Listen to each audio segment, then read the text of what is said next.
Okay, Friday is here. A ton for us to talk about, and we are less than 2 weeks away from college football being here. It is an exciting time. Today, we have got a jam packed show for you. We need to talk about the Auburn quarterback news where Hugh Freeze has a starting quarterback. We then need to turn our attention to some coaches around college football going into their second years with their current programs. We need to break down the expectations those coaches have. And if time allows, we're then going to turn our attention to the Big 12 and look at the new additions and talk about which of those new additions I feel like is poised for the best opportunity at immediate success jumping to the Power 5 levels. Before we go into all of this, y'all know the drill. If you're in here, if you're enjoying this, hit the like button, get active in the chat. We're here to have a good time. But that being said, let's go ahead right into this. And we're going to start with the Auburn quarterback news because news broke the other day that Auburn and Hugh Freeze have their quarterback. Michigan State transfer Payton Thorne named the starter for Auburn. And this isn't super surprising. Look, we talked about this on the SEC Connect. I think you either thought it was Ashford or you thought it was going to be Thorne. We made the comment on SEC Connect that Hugh Freeze didn't bring in Thorne for no reason. He's a guy who has legitimate college football experience. And if we look at what he was able to do with the Spartans last year, this is a guy that threw for over 2,500 yards. He had 19 touchdowns to 11 interceptions. So there was some good, there was some bad. But as always with the transfer portal, what you're hoping for in a best case scenario is that a change of scenery is great for all parties involved. So Auburn goes out in the transfer portal, gets Payton Thorne, and now he's announced as the starter. But the intrigue didn't stop there. It's Auburn. Why would it stop there? Because then it came out that they weren't sure how this news ended up leaking to the media because only a handful of people knew about it. And I already know this is going to be something that hits social media by storm. People are going to be talking about how information is getting out at Auburn. But personally, I don't think that's a huge deal. Look, it's annoying. I think of it like this. Think about when you're driving to work and your cell phone falls in between the center console and the seat. It's not the end of the world. It's just annoying. And that's what I consider this to be for Hugh Freeze and Auburn. It's just annoying. You had somebody not happy about the news they had just received and chose to divulge it to the media. And look, at the end of the day, it doesn't really matter, right? We haven't seen Payton Thorne at Auburn. We haven't seen Payton Thorne with Hugh Freeze. It's just the principle of the matter. So hopefully going forward, all that gets cleaned up. Like I said, I don't think it's a huge deal. So if you hit social media and you see people making a huge deal of it, I don't think that's the case. I just think it's annoying. I think another thing we need to acknowledge here is that Hugh Freeze offensively has put up massive numbers in college football. And Auburn, they did a lot in the transfer portal. It wasn't just relegated to Payton Thorne. And in fact, I really wanted to look at the wide receivers they got, and they were certainly after a type. They wanted big body wide receivers because they get Shane Hooks from JSU, who stands 6'5", 190 pounds. Jair Shorter from my alma mater, UNT, right here in Denton, 6'2", 215 pounds. Nick Mardner from Cincinnati, 6'6". And then they get Caleb Burton from Ohio State, who stands 6 foot. So Auburn and Hugh Freeze made some moves this offseason for that wide receiver room. They got a top guy in the recruiting class, Shorter. Unfortunately, I don't believe he's enrolling with Auburn. All signs point to him being a JUCO guy. Maybe they can get back in the battle, but he was a top 150 prospect in all of high school football. They don't look like they're going to have him, so it is good that they go out and get guys that either have college football experience, have experience in locker rooms, but guys that they feel like can help push this offense forward. So Auburn is one of the most interesting teams in college football for me this season, right? They have a new quarterback, new head coach, the way everything came to be, the league they play in. They are going to be a fascinating team for us to watch. Let's hit some comments and then keep going on. Ron says, I'm here. Happy to have you, Ron. Anthony, happy you're in here. Andy Bass is a lot better than I thought, and I think he may end up at KSU in the end, possibly. Kid is very talented. Anthony says, Ty, I'm not saying it's a serious issue, but as a coach, how can you trust your staff if there's a leak and a rat in your staff for coaching or recruiting and you don't know who it is? No, 100%. Look, like I said, it's not great. And I'm not going to sit here and tell you it's great, but I don't think it's the end of the world, right? I think it's less likely, and I don't know, maybe it'll come out and I'm wrong. And if I am wrong, we'll sit down and reevaluate the situation, no doubt about it.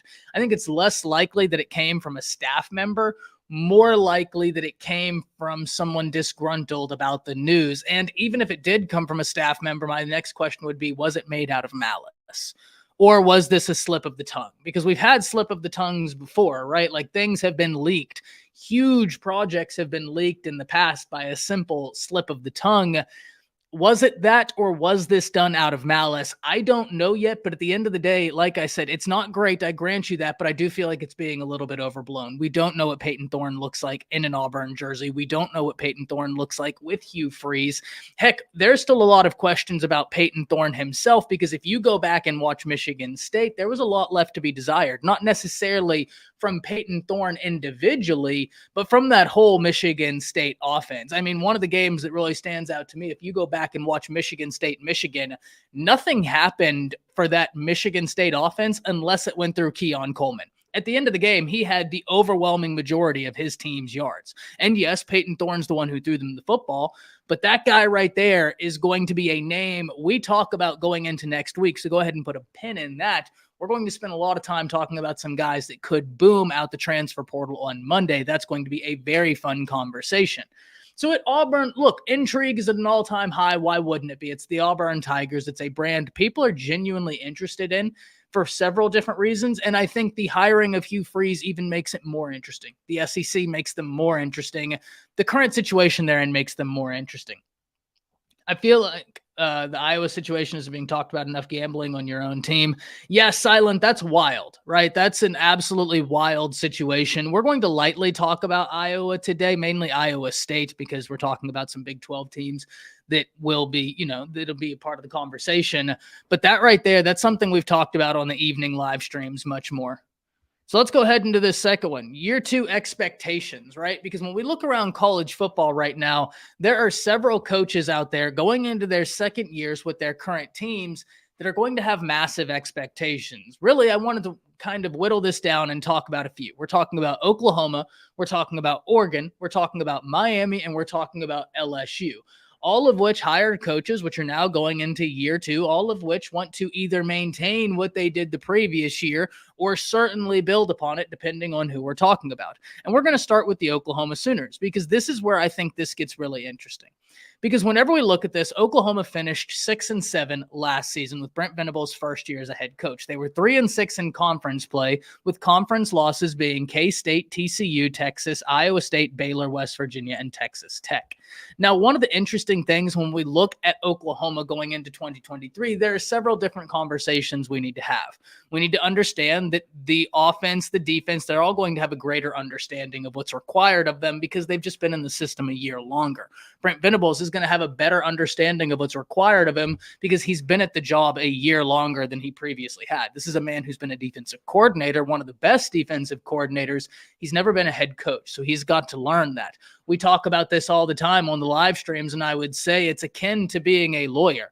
You can be the best litigator at your law firm, but that doesn't mean that day one you're going to be the best CEO or partner of your law firm, right? There are different skill sets. Not saying that you're excluded from being spectacular if you're the best litigator, but just saying it's a learning process. You're going to have to learn the ropes, and then you can take off running. So now we've had that. Brent Venables has had his first year under his belt. There were some lumps. There was some learning. There were a lot of close games, but where does that leave them going into year two? Well, the first conversation I think we should have is actually looking at the Oklahoma Sooners schedule. That way, before we even start talking about position groups, before we start talking about expectations, we know what they're going to be facing. And this is where, if you're an Oklahoma fan, you've got to be pretty excited because you have, by all accounts, an incredibly favorable schedule. Let's start this off. Arkansas State, that's going to be a dub. SMU going to Norman. Now, if SMU is returning Mordecai, this would be an interesting game because Oklahoma's defense is going to have a lot of questions going into this year, and I think that's only fair. Yes, Brent Venables is a defensive guy. Yes, I myself believe the defense is going to be coming alive. My question is, what level of jump are we going to see from year one to year two? Nobody's going to know until we get into live action. SMU without Tanner Mordecai, I just don't see how they're going to be able to go to Norman with the firepower necessary to be able to take down the Sooners. So that's another dub right there. Tulsa comes after SMU. Now, look, Tulsa is one of those teams where growing up, they were always a team with some talent on it. But at the end of the day, they're not going to be able to stand to Oklahoma in my estimations. That's 3-0 right there. We go on to Cincinnati. Cincinnati is an interesting team, but this is not your dad's Cincinnati, meaning this is not the Cincinnati of a few years ago. Do I believe they're a team that can hit their stride and get some good things going? Yes. I think they're a fun team. I think they're an intriguing team. Luke Fickell's no longer there. He's with Mordecai in Wisconsin. That's going to be a team we really need to focus on next week. We will absolutely do that. But because of that, Cincinnati going into the Big 12, I think it's awesome they're going in here, but I don't think that they're a serious threat, or at least not as serious of a threat as some of the other teams that are making their entrance into the Big 12 this year. And that's a conversation, like I said, if time allows, we'll hit at the end of this, certainly into next week. After that, we have Iowa State. And look, as one of the comments just stated, there's a lot of questions around both Iowa and Iowa State with this gambling stuff right now. And even further than that, I question Iowa State's offense. I question their offense this past year. I certainly question it this year. Now, Oklahoma lost to Iowa State this past season. But at the same time, I certainly think that if you're Brent Venables, you want to look at that team and say, okay, we know you're going to have a disciplined defense. We know what you're going to want to do on defense. We need to be able to, one, will the rushing attack to be able to carry us to success, and two, stop whatever offense you're going to be bringing to the table. I'm not sure what that Iowa State offense is going to look like, but at the end of the day, you want to be able to stop what they're coming and bringing. And so Iowa State's a game we're going to have to talk about in greater detail. But if you're Oklahoma and we look at what Iowa State has, we look at the questions around Iowa State, at the very least, that's a game you should be in. It's a very winnable game, but it's one we'll talk about. Next comes the Texas Longhorns. Now, let's be honest here. This is a rivalry game. Anything can happen. In any year, conventional wisdom goes out the window. We talk about this with rivalry games all the time. It's not just relegated to Oklahoma, Texas. You may think you know what's going to happen going into this week, and then everything will fall apart. You could have a year where Texas is unstoppable. They go into this game and Oklahoma will just beat them down, or vice versa. This is just the nature of rivalries, which makes it so much fun. Part of the reason why I'm so excited Texas and Oklahoma moved together to the SEC, because you get another historic, fantastic rivalry. But because it's a rivalry game, it's kind of tough to sit here and say, oh yeah, Oklahoma needs to feel good about Texas this year. Look, we know that last year's game, it's tough for us to really sit here and take it holistically because Oklahoma didn't have their quarterback. But that being said, Texas is in a position where Steve Sarkisian and that coaching staff, they're just a year ahead of Brent Venables. They didn't have to go through some of the woes that Brent Venables went through whenever he inherited the program. And furthermore, he's been there a year longer, meaning they've been able to recruit to the needs a year longer. They've been able to identify needs a year longer. He's been able to work with a quarterback that was a 5-star, someone that he picked a year longer. They're just a year deeper into the process. And so this is a game, obviously, we're going to circle. Obviously, we're going to talk more about. But Texas is in a position where we're talking about the Texas Longhorns as this year needing to be a show-me year for Steve Sarkisian and the Horns. We talked about it on Wednesday. I think 10 wins is where you really want to be if you're Texas, certainly being in the Big 12 championship. So that's going to be a game. UCF. Now, UCF is interesting because out of all of the 4 additions coming into the Big 12, UCF is one that I look at and say, man, you have got the ability to really catch fire. You have a massive alumni base. You have a massive student population. You're located in Florida, a state that is so loaded with high school prospects. This is a team we've got to watch. Now, do I think year one UCF is going to come in here and win the Big 12? Not my contention, but I think you get what I'm trying to say. Long term, after Texas, Oklahoma leave, you like them to be able to shake some things up, at least make it exciting, or at least I do. After UCF, you have Kansas. Now, Jalen Daniels is an interesting situation because he was injured last year, and reports out of Kansas camp is that he's dealing with a back injury. Ladies and gentlemen, I don't know how much we know about back injuries, but one thing I do know is that they linger. If they don't heal right, they can be really tricky. We hope Jalen Daniels gets it all together, gets healthy, because he set college football on fire last year. I want nothing more than for him to be able to do that for a full season, healthy, so we can really see what this. After that is Oklahoma State. And this is going to be a bedlam to remember just because it's coming to an end for the foreseeable future. And this is something that kind of frustrates me because this is a game that could be scheduled, especially with the expanded college football playoffs. They just aren't going to, right? So we're losing rivalry games, not because we have to, but because these teams aren't going to want to schedule each other, which is super unfortunate. But you get Oklahoma State into West Virginia, BYU, then TCU. BYU is a very disciplined team. They're always a team. We've talked about this before they came to the Big 12. BYU is a team, you see them on your schedule and you have to circle it. Even if you feel confident, they have been known to ruin your Saturday. They have ruined many other Saturdays for many other teams before, so you can't overlook BYU. And TCU, well, I just have some questions about TCU this year, right? You have to replace some key pieces. What does that look like for the Frogs? I think that's fair with everybody. So when we go through Oklahoma's schedule, it is a favorable schedule. I think if you're the Oklahoma Sooners, the first thing that stands out to you is no Kansas State, a team that has been a thorn in your side for quite some time. We know they're a disciplined team. We know they have to replace some pieces over there at Kansas State, but at the end of the day, they are a very disciplined team. You don't have to face them. So already there's a game that has been a thorn for you and it's not there anymore. It's a barrier that has been removed. So looking at this Oklahoma schedule, I mean, you can pick out a few games and you can say, okay, those are games that are going to be very close. We feel like it's going to be a tough game or they are losable games. But a lot of these games on the schedule, you feel like you hope you come out the other end of it victorious. And so looking at this, I don't see any excuse for Oklahoma not to end this year with 8-9 wins. I think if you end this year with anything less than that, depending on what happens, obviously football is a very physical game and injuries happen, but depending on what happens, I think that Oklahoma has got a very favorable schedule. They don't have Georgia this year. Now, personally, I wanted them to have Georgia for the same reason I talked about LSU, Florida State, for the same reason I talked about Alabama and Texas playing. Whenever we look at those games, Alabama and Texas, week 2 of the season, get to look at the rest of their schedule. And in Alabama's case, they say, okay, well, we have Texas A&M, we have LSU. They're very talented teams. The rest of these teams, though, Texas has very well prepared us for. In the case of the Texas Longhorns, Texas gets to look at their schedule and say, there's no other team on this schedule that has the level of talent Alabama has. So if we can get out of that game, we feel very good about being prepared. Same argument carries over for LSU, FSU. Week 1, you get to test yourself against a team, and whoever loses that game, as long as they win out conference play, you're sitting pretty. You're not going to have that as a real hindrance, especially if the other team goes on to do good things throughout the season. So Oklahoma has got a very favorable position in terms of the schedule they got. No Georgia, no Kansas State, and some of the games you have at home, I feel like are very winnable, right? You start off with that 3-game stretch of Arkansas State, SMU, Tulsa, into Cincinnati. So really a 4-game stretch that you feel like Oklahoma should be 4-0 coming out of that. Remember, like I said, SMU is a team that had a top 20 offense last season, but Tanner Mordecai is not there anymore.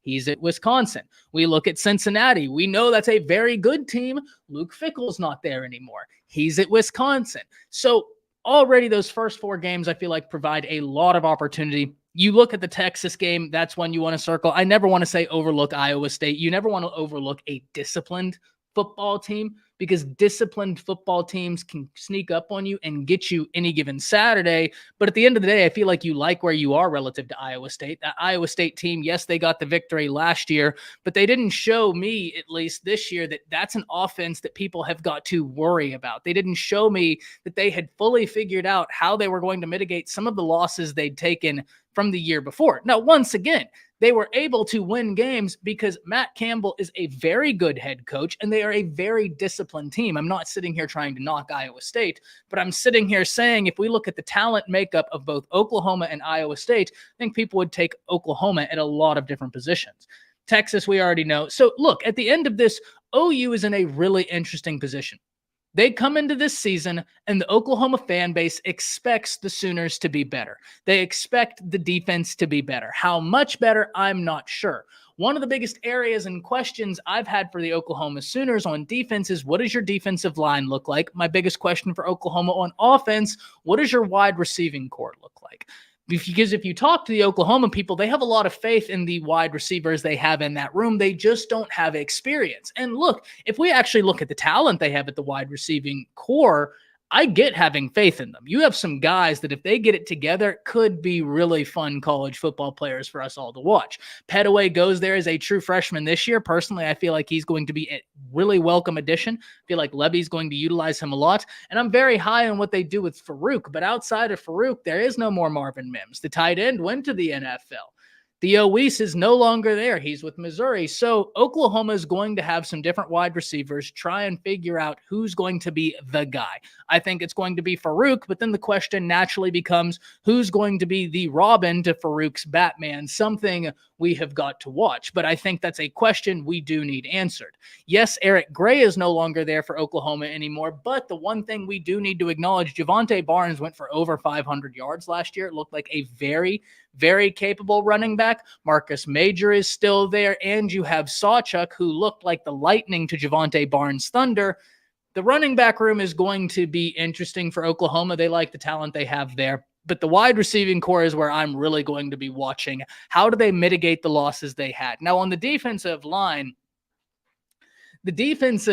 is where I think the most questions are going to lie for Oklahoma. And naturally, do they have the size? They went out, got more guys in the transfer portal, more guys that have college football experience. And look, first and foremost, just getting depth will be huge for Oklahoma. Depth that they feel like is going to help them play winning football. But depth alone is not going to win football games. It can help, but it's not going to be the deciding factor in some instances. Sometimes you just need those guys that are pure difference makers through and through. Nobody's ever argued with depth, but you need difference makers. Does Oklahoma have them? Well, like I said, they got some guys out the transfer portal they really like. A Rondell Bothroyd has earned rave reviews. We're going to have to see. I think they got some additions they really like. I think some guys are poised to step up. Brent Venables' scheme, year 2 under that. There will be evolution. We just need to see what it looks like.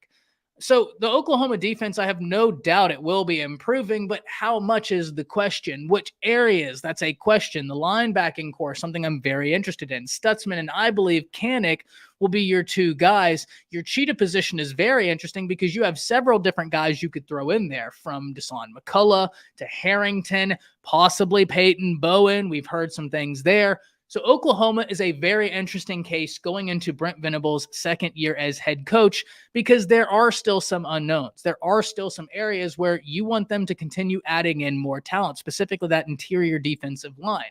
The wide receiver room, that's one we're going to figure out. They've made some additions through the transfer portal, but this is going to be really fun to watch for the Oklahoma Sooners. Moving on to another team, second-year head coach, Dan Lanning. Now, we sit here and we ask ourselves, what more could you want, if you're an Oregon fan, out of Dan Lanning?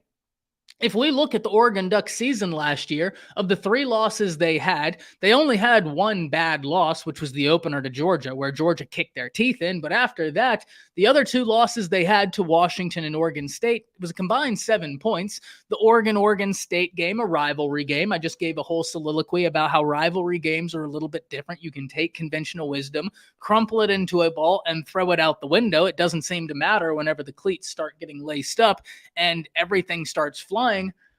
But Oregon is super interesting. Dan Lanning, in 1 year as a head coach, has already experienced the woes of success. And what I mean when I say that, Kenny Dillingham, the offensive coordinator for the Oregon Ducks last year, put together an offense that was very, very explosive. In fact, Bo Nix went from being a quarterback that was largely, I don't want to sound harsh, but an afterthought at Auburn. People didn't have high expectations for Bo Nix moving from Auburn because they thought, hey, you're a quarterback that's going to have a few games where you look fantastic, but you're going to be up and down. Well, he goes with Kenny Dillingham, with Dan Lanning and the Oregon Ducks. That offense looked sensational last year. A very explosive offense and a brand new Bo Nix.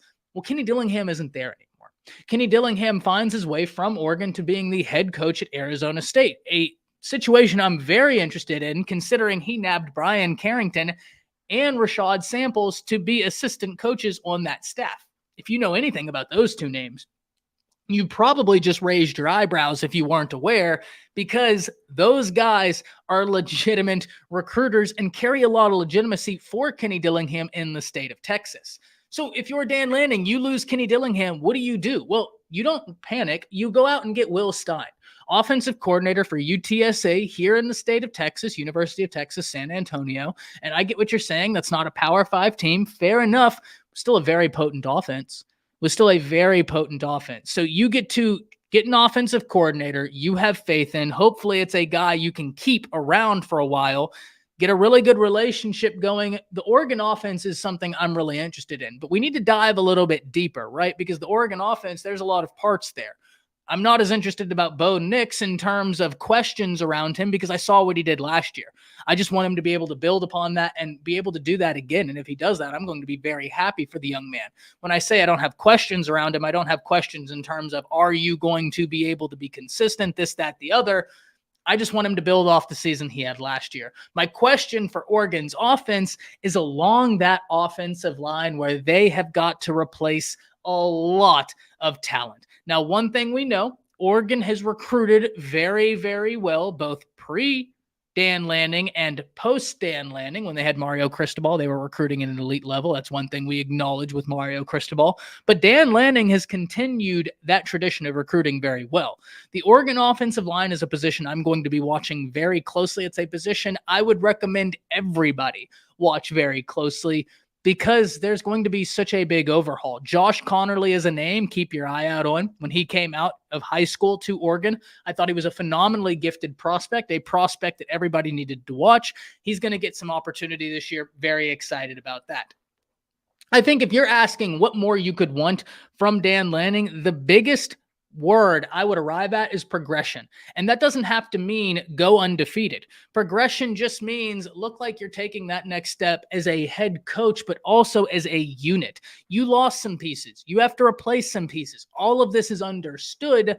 Go forward, see what you can't do. So let's look at Oregon's schedule, right? Because Oregon is sitting at an interesting position. You start off with Portland State, then you go Texas Tech Red Raiders. You have Hawaii, Colorado, Stanford, you have your bye, then Washington, Washington State, Utah, Cal, USC, Arizona State, Oregon State, and then the Pac-12 championship.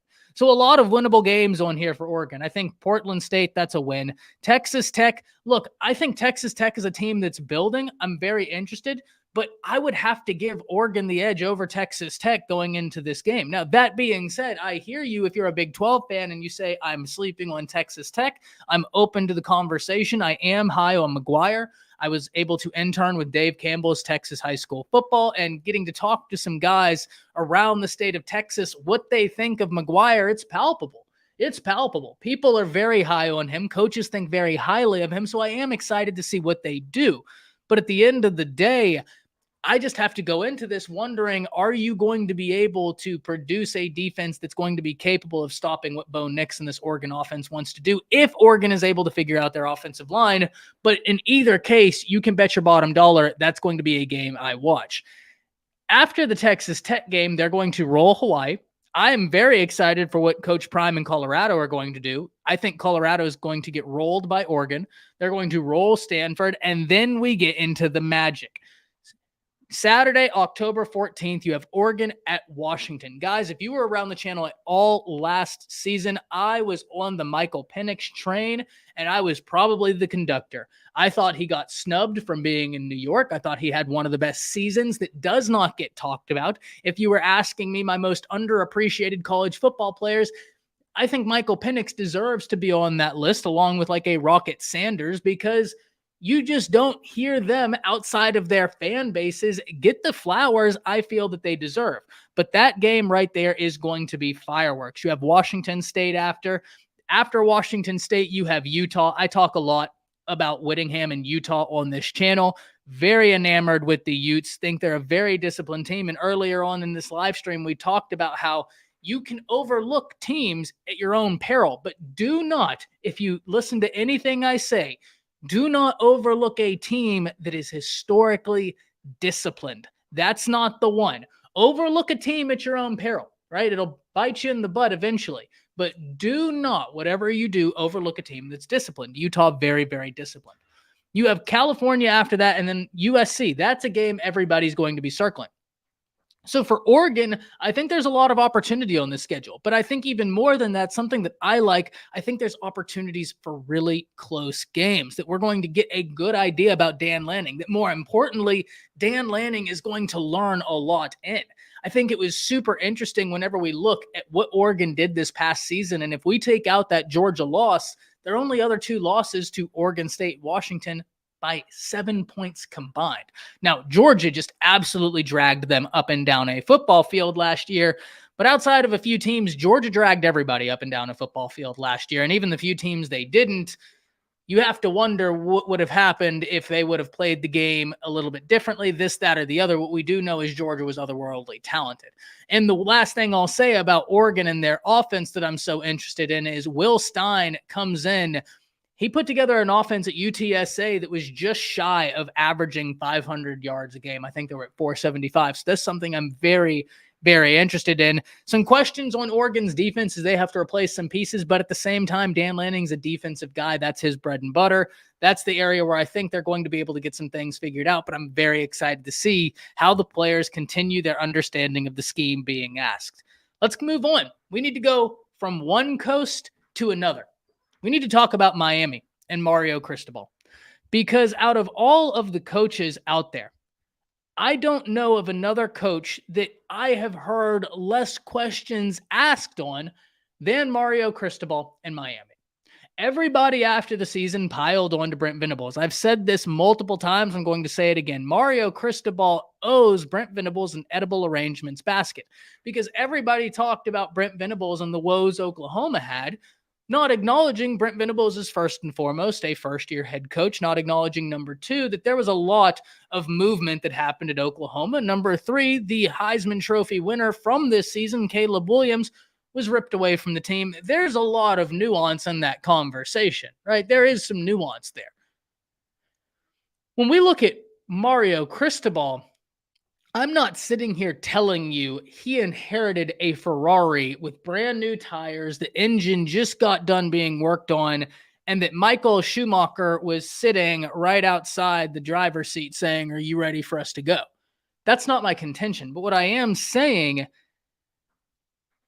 they are a team that had a quarterback that people were really excited about. People were clamoring to see what Tyler Van Dyke would be able to do this past season, and that was an offense that, ladies and gentlemen, finished out at 97th in the nation. So let's take a dive into Miami. All right, let's take a dive into Miami. Let's take a look at their conference losses and bad losses. I'm not including the A&M loss on here for Miami because A&M is a very talented team. They're an SEC team. I think if you're a Miami fan, if you're a college football fan, that's a loss that's easier to stomach than, entertain me this, MTSU, Middle Tennessee State University. I think any college football fan out there, if I said, hey, your team, Arkansas fans, your team, Texas fans, you get to lose to one of two teams, Middle Tennessee State University or A&M. Now, that might have not have been a good question to ask Texas fans because of the rivalry there. So Texas fans, you're off the hook on this question. Never mind. But even then, I think you understand the spirit of what I'm asking, the spirit of what I'm saying. One of them is a Power 5 team that has multiple 5 stars on roster, that has a coach that, even though I have my questions on him, has a national championship ring, has been in the building with some national championship winning coaches outside of him. And the other is Middle Tennessee State University. They don't have a 5-star.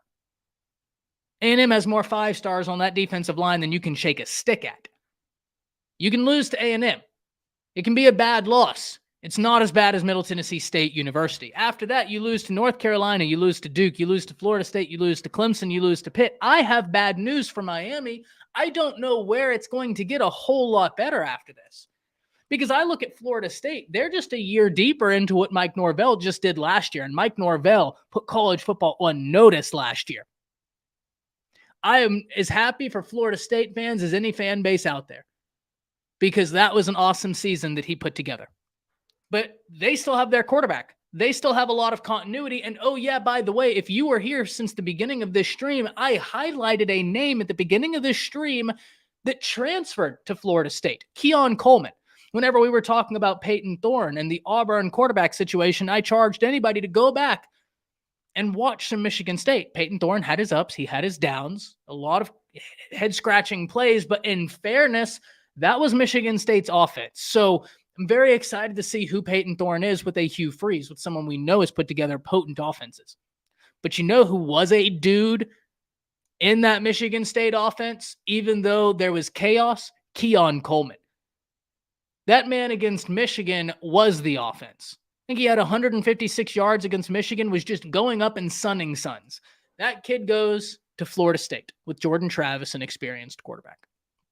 Great addition for the Seminoles. They had a few guys do some work. They didn't have a 1,000-yard wide receiver last year. Keon Coleman could help them change that by just adding in another wrinkle into the fold, allowing some more flexibility in that offense. So if you're Miami, we know what Florida State's going to be. They return their quarterback. They get some talent out the transfer portal, a lot of continuity there. We look at Clemson. Clemson was a team that, had they not made some certain moves this year, I wasn't going to question them, but I was going to tell everybody to circle them and watch them, see what they're doing. What are they going to do this year? Because it was going to be fascinating. But Clemson and Dabo made one of the best hires of the college football offseason, bringing in Garrett Riley. And this is fascinating because Dabo Swinney traditionally likes to promote from within. So he went a little bit against his own grain and said, look, we're promoting from within and it's not working.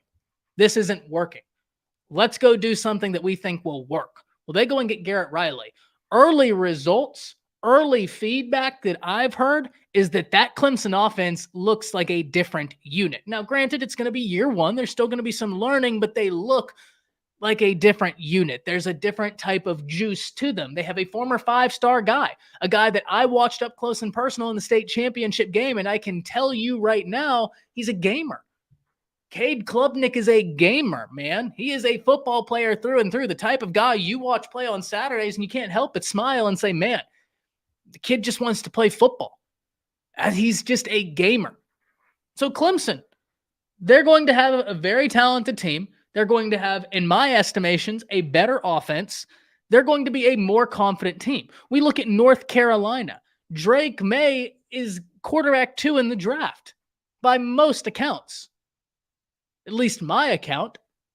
Caleb Williams, number 1, Drake May, number 2. So when I look at the ACC and I look at Miami, it's not exactly like I can point to a easier path within the ACC for Miami. In fact, I think it could be more difficult, being it Jordan Travis and Norvell, another year deeper. They get some talented pieces. Clemson gets that new offensive coordinator. I think they're going to be better.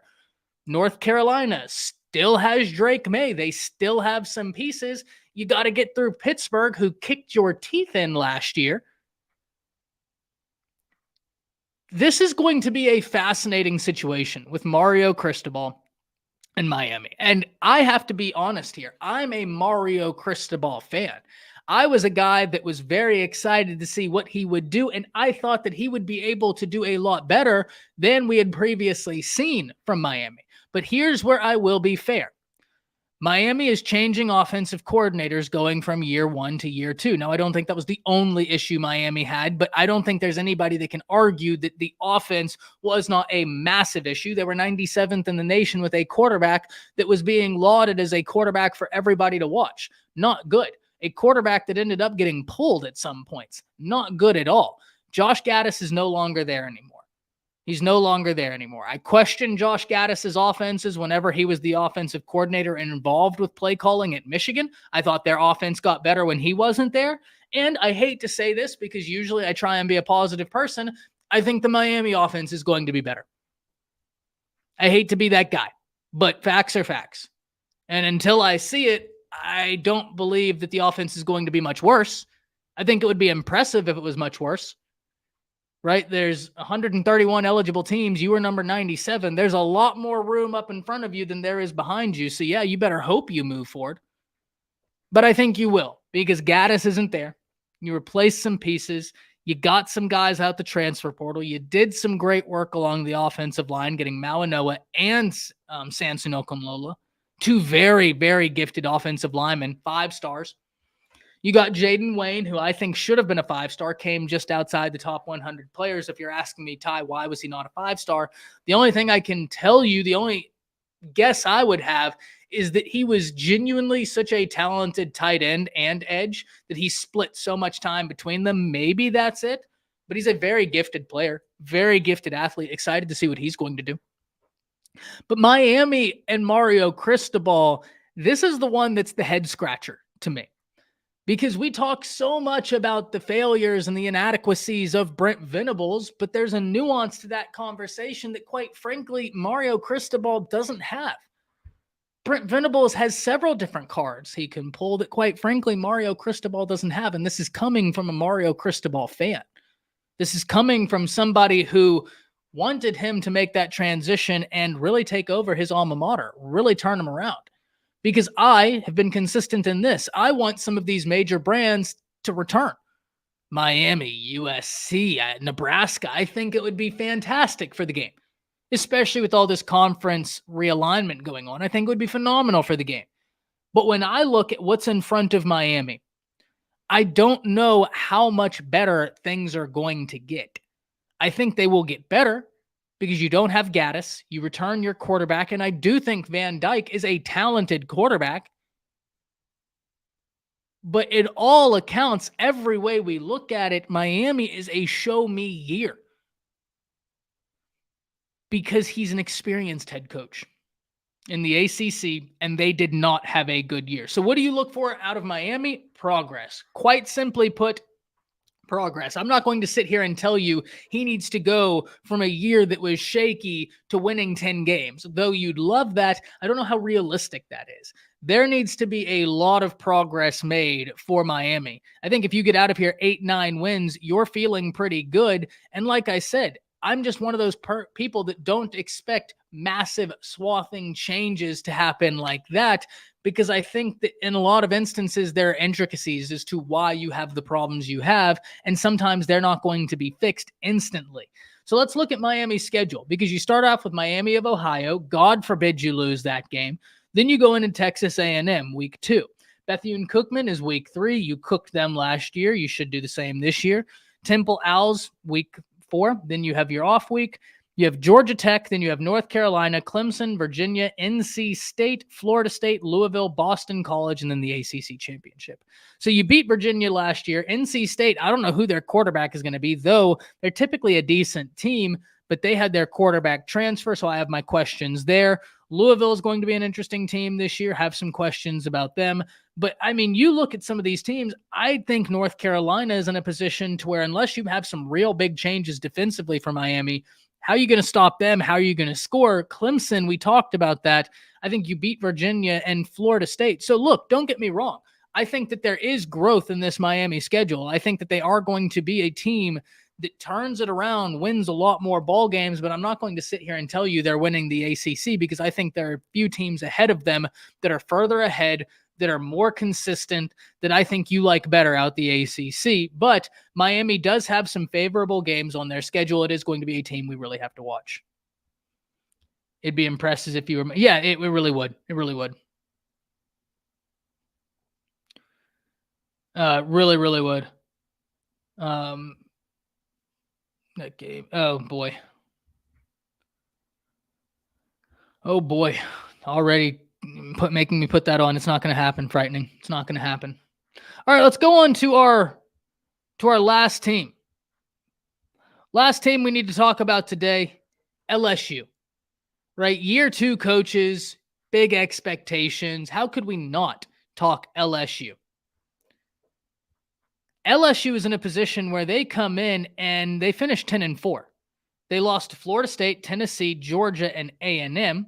They had a few close games, but they were a team that I think impressed a lot of people. Whenever Brian Kelly was announced as the hire for LSU, look, everybody had their jokes, especially when he did the fake Southern accent, especially with the TikTok dances and all of that. I had my fair share of them, but let's be honest here. One thing that really confused me whenever Brian Kelly was hired is so many people saying, bad hire, this isn't going to work. And the reason why they said that is what had happened to Notre Dame in the college football playoffs, where Notre Dame may make the college football playoffs and then they'd get beaten by Alabama, or they'd get beaten by this team or this team or this team. And really what Notre Dame would do against some of the other top 15 opponents they may face. But to me, that's an argument that holds weight. There's certainly no arguing that it doesn't. Let's meet each other halfway here. That argument holds weight. But in spirit of meeting me halfway, let's also understand that what you're able to do in terms of talent acquisition, in terms of recruiting at Notre Dame is vastly different than what you're able to do in terms of recruiting and talent acquisition at LSU. You don't have those stipulations placed upon you at LSU that you do at Notre Dame. You don't have these things holding you back at LSU that you would at Notre Dame. Notre Dame is one of those institutions where they are very selective, even into their football recruiting, because it's Notre Dame. So you don't have that anymore. In fact, you're at LSU, a state in Louisiana that is incredibly talent rich, and you are a beacon of light to the youth in that state. We look at the state of Alabama, and you have Alabama, you have Auburn. We look at Georgia, you have Georgia Tech, and arguably Auburn, just because of proximity, state lines. Auburn reaches into Georgia, gets a lot of kids. Georgia reaches into that area of Alabama, gets a lot of kids. But you have multiple massive brands tugging at these kids. A phenomenal example, two of the biggest recruiting hotbeds in the nation I can give you, Texas and Florida. If we look at the state of Texas, these poor kids, depending on what region of the state they're in, is the university that can be dominating in terms of that local fandom, right? Yes, I get it. Texas is the premier university in the state. No argument here. It's either Texas or Texas A&M. I know if an A&M fan heard that, they would feel offense to that, but I feel like Texas is probably the most recognizable brand in the state, and I don't think that there's a argument with that. But I also think Texas fans, truth, you will grant me this, as much as you are such a massive brand in the state of Texas, the marketplace here in terms of what the fans digest, it really depends on where you are, right? Because you go out to Lubbock and them, they're eating Tech up. You go out to the Houston area, it's A&M. A lot of the state, it's Texas. You're in the Fort Worth area, you're going to see a lot of TCU. Depending on where you're at Dallas, you're going to see SMU everywhere. There are so many major brands in the state of Texas tugging at these kids. You don't have that in Louisiana. You have one of the most fertile recruiting beds in the nation and one local brand standing out to the masses. We look at Florida, you have UCF, you have Florida, you have Florida State, you have Miami. We look at California, you have Cal, you have UCLA, you have USC, you have Stanford. Then you look at Louisiana. They have LSU.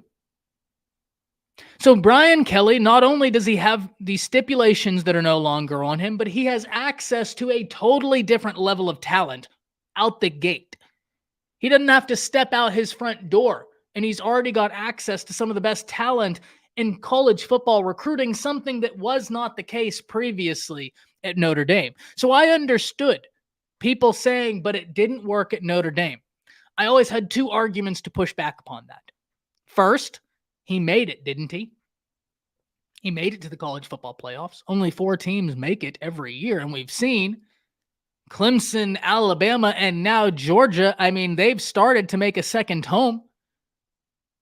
Really, most years, we kind of have it figured out that 2 teams are going to make it. It's either Alabama or Clemson most years. So who are the other 2? He managed to fit into the fold of figuring out who the other 2 or who are the other 3 teams going to be, because Alabama made such a habit of being there. They weren't there last year, but Georgia was. Ohio State was. 2 very, very familiar faces to the college football playoff. You get the point I'm making here. There aren't a lot of new, unique teams hitting the college football playoffs. There just aren't. More or less, it's recycling of the same few brands that we've seen. We had Cincinnati, and that was awesome. We had Washington. That was great. We had Michigan State. Fantastic. We had TCU. Unbelievable story. Unbelievable year. But the point stands.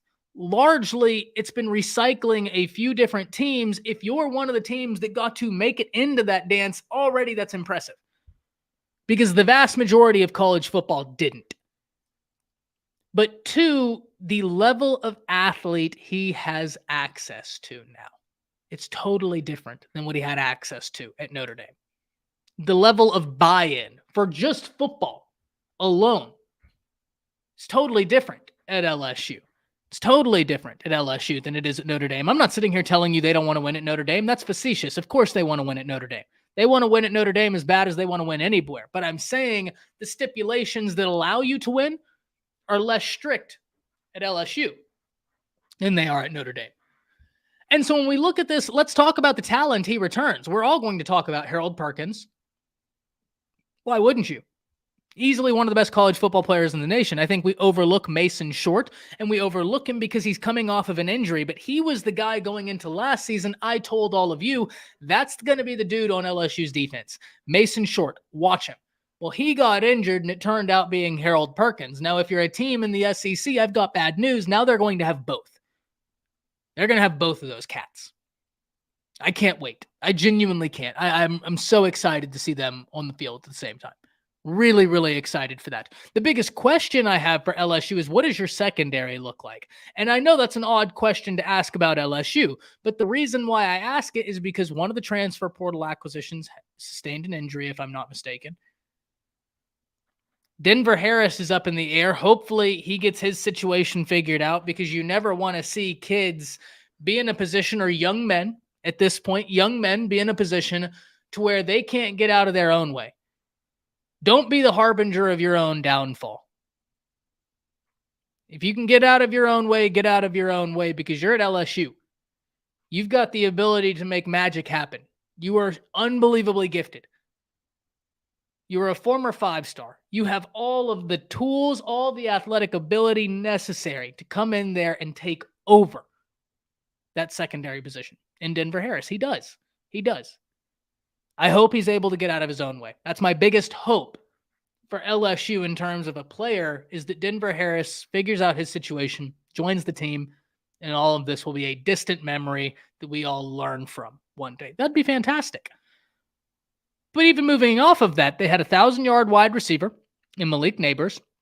They have a quarterback in Daniels that is experienced, that they like, that has the ability to be a danger on the ground as well as through the air. He was their leading rusher, so I am interested to see how they get that rushing attack a bit more involved this year, because I think they asked a little bit much of Jalen Daniels last year, though he showed he was more than capable to do so.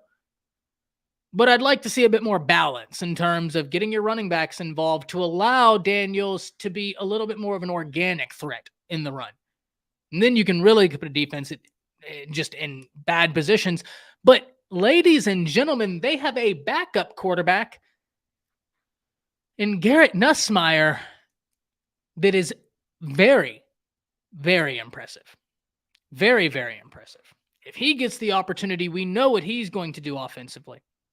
So when we look at LSU, they open up against Florida State, and I have said multiple times, that is one of the best games to open up with, because they're not in your conference. You get to very early on look at yourself and say, this is where we were against a Power 5 ranked opponent. This is what happened. This is what we can try and fix. This is what we can try and work on, because you're not going to make sweeping changes once the season gets here. You're just not. You can fix some things. You can Band-Aid some things, but you are who you are, largely. But it gives you an understanding of where you sit. I think that's unbelievably valuable. Information is power.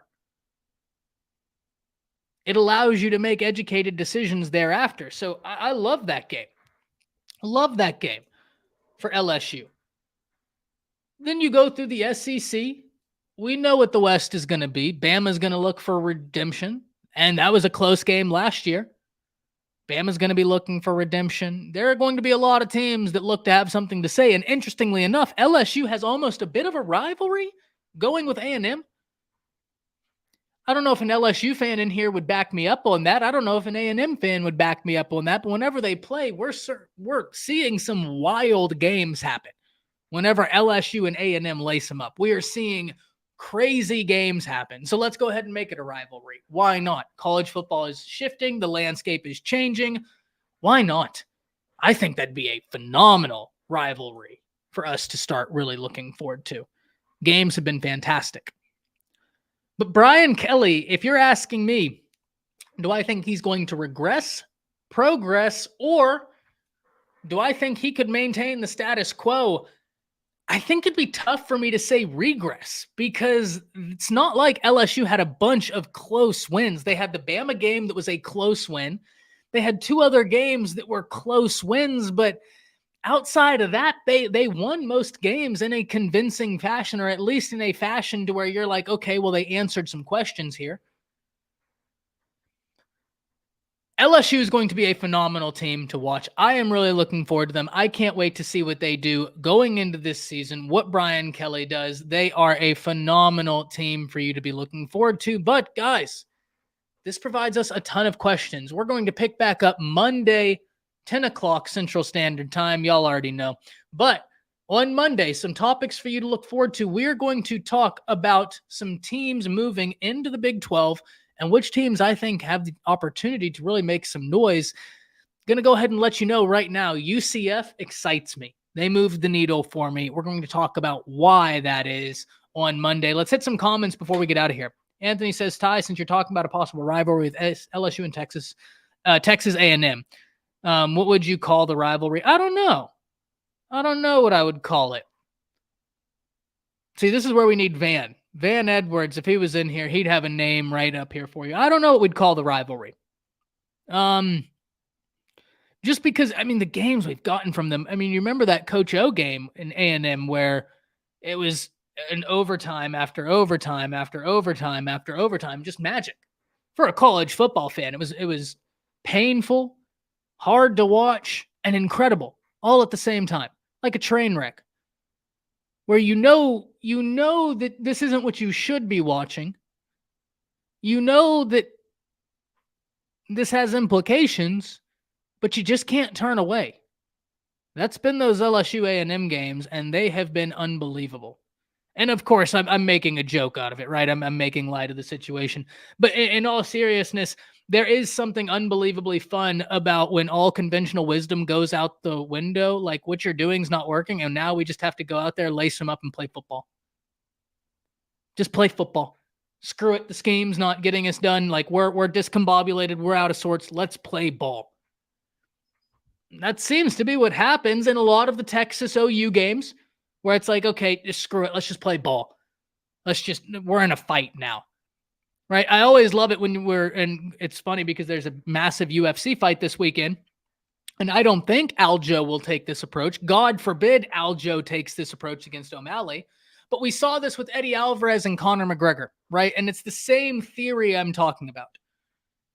Eddie Alvarez should have been looking for takedowns against McGregor, though McGregor has a takedown defense that's much better than a lot of people give him credit for. It's once you get him down to the ground, that's where it's not as good. But his takedown defense was a bit more solid than people gave him credit for. Alvarez should have been trying to get the fight on the ground, but Conor popped him a few times in the mouth, and Alvarez thought to himself, oh, so we're in a fight now. And so what did he do? He fought. He came right forward towards him. He didn't, conventional wisdom went out the door. He said, we're in a fight now. Well, he ended up getting his ass kicked, politely speaking. That can be unbelievable entertainment to watch, right? Because you're either going to get a situation where you get blown out the water and you're like, yeah, you probably should have been a bit more disciplined, or like in some of these rivalry games, like some of these Texas OU games, conventional wisdom goes out the clock and we get a banger of a game. That LSU Texas A&M game, that's what that reminds me of, where conventional wisdom goes out the clock. And it reminded me of two boxers, two MMA fighters sitting in the cage in the arena, and they're like, oh, we're fighting now. I know I practiced my 1-2-1 into a 4, but we're fighting now.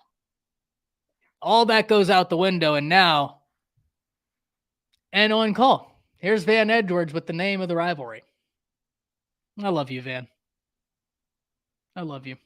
A French boot. Yeah, there it is. Van, you already know. Right on call. Right on call. Beautiful, my man. But guys, that's going to do it right here for today's live. Thank y'all for coming in. Thank y'all for the interaction. These are going to get better and better as I go, because I haven't done dedicated live shows before. You've seen me on live streams, and those have no planning put into them. Those are just situations where we all sit down, turn on a camera, and start talking. We don't even know what we're going to be talking about. These are a little bit different, and we're talking about topics that I have planned, talking points. We're going to start chopping them down and sending them out. So that's going to be a lot of fun. Anthony, I think you misunderstand my question. I'm asking if Texas going into the SEC, if they develop. Ooh, I have no idea, Anthony. I think that LSU Texas would be a cool rivalry. I'll tell you the one I want to see, though. I really want to see Arkansas and Texas. I'd really like to see Arkansas and Texas, and I have no idea why. That just feels like that's the one we need to stoke. That's one we need to stoke. Now, don't get me wrong. I'm all for stoking Texas LSU because I'm all for stoking Bama LSU as being a new age rivalry. I think that right there, if I was the SEC, I would be trying to sell that as like, this is the new age rivalry, right? Like, yes, there's Bama Auburn, Georgia Auburn, Bama Tennessee. We got all these great rivalry games. This is the new age rivalry. That's what I would be trying to market that game as, because viewership is unbelievable during that game. But I don't know what I would call it. Anthony. That is a great question, though. And I do think that Texas is so interesting, and OU, because there are multiple different teams you could try and foster a rivalry with. Oklahoma, you have Missouri, you have Arkansas, you could argue Louisiana. So like you have so much opportunity right there to really create impactful rivalry games.